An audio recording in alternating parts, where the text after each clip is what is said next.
Start. Sir, the Election Commission had estimated that if the voting age is reduced, an additional number of 47 million will become entitled to vote. They will have to be enumerated on the basis of a door-to-door survey. The Election Commission will take necessary steps in this regard once both houses of Parliament approve the bill. With your permission, I shall now deal with the provisions of the Representation of the People Bill. Over the years, there has been an increasing tendency to vitiate the electoral process. Malpractices and lawlessness have been on the increase. We had therefore to think in terms of effective measures to check such evil tendencies. The Election Commission is a constitutional authority and is vested with plenary powers in the matter of superintendence, direction and control on all matters prior to and the actual conduct of elections to Parliament and legislative assemblies of the states. It is to be strengthened to take all necessary measures for ensuring free and fair elections. As the members are aware, the Election Commission is dependent on the machinery of the state governments concerned both in respect of the work of preparation, revision and correction of electoral rolls and the work in respect of the actual conduct of elections.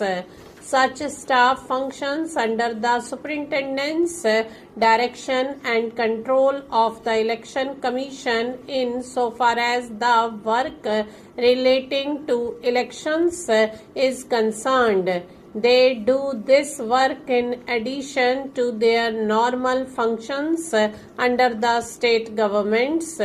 Thus, the state government employees are subjected to dual control, one by the state government concerned in respect of the regular work and another by the Election Commission in respect of the election work. It is therefore felt necessary that the disciplinary control over the state government staff in respect of work relating to elections should be vested in the Election Commission. An amendment therefore has been proposed that such staff would be deemed to be on deputation to the Election Commission so that they are brought under its disciplinary authority. The exercise of jurisdiction by the state governments over their staff in relation to their normal work even during the period of elections would continue to rest with the state governments. India is a parliamentary democracy based on party system. A large number of political parties are also functioning. The democratic election process is to be sustained by the political parties. At present, there is no statutory definition of a political party. It is proposed to rectify this defect by incorporating a statutory definition in the Representation of the People Act 1951.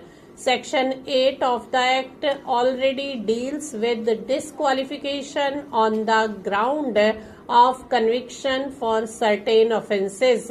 In order to control the nexus between persons with criminal record and election activity and to include more offences in this section, suitable provisions have been incorporated in the bill.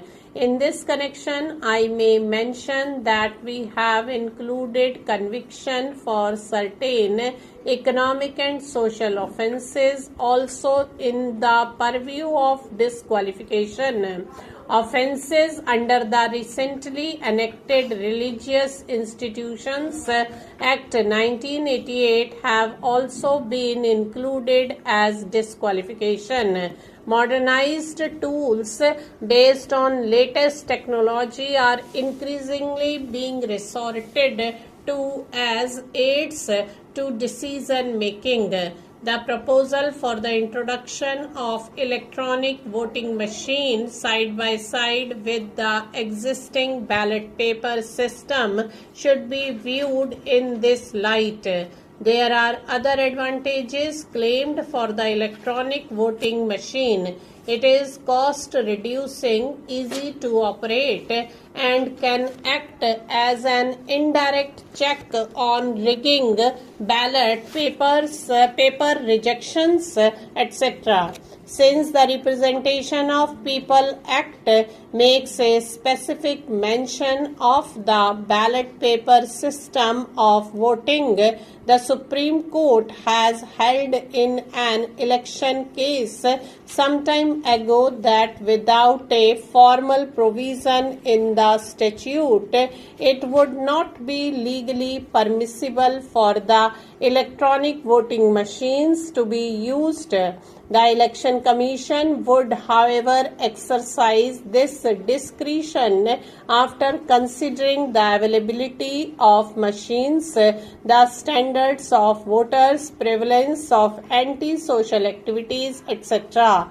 I am sure that all the members of the House will agree with me that the evil of booth capturing has to be put down with a firm hand.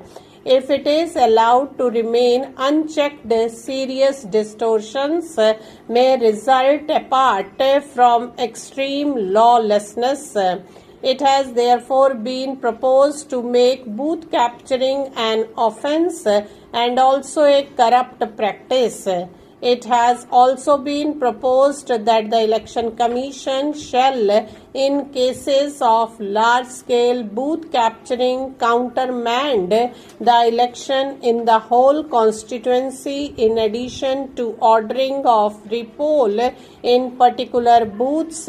On several occasions, election meetings are disturbed by vested interests and gundas. The present fine provided for in the statute is meager, namely a mere fine of Rs 250. It is now proposed to amend this provision to provide for a sentence of imprisonment and enhanced fine of Rs 1000. There was a proposal that delimitation of the constituencies could be undertaken afresh and the reserved seats be rotated without bringing about any change in the total number of seats. Stop.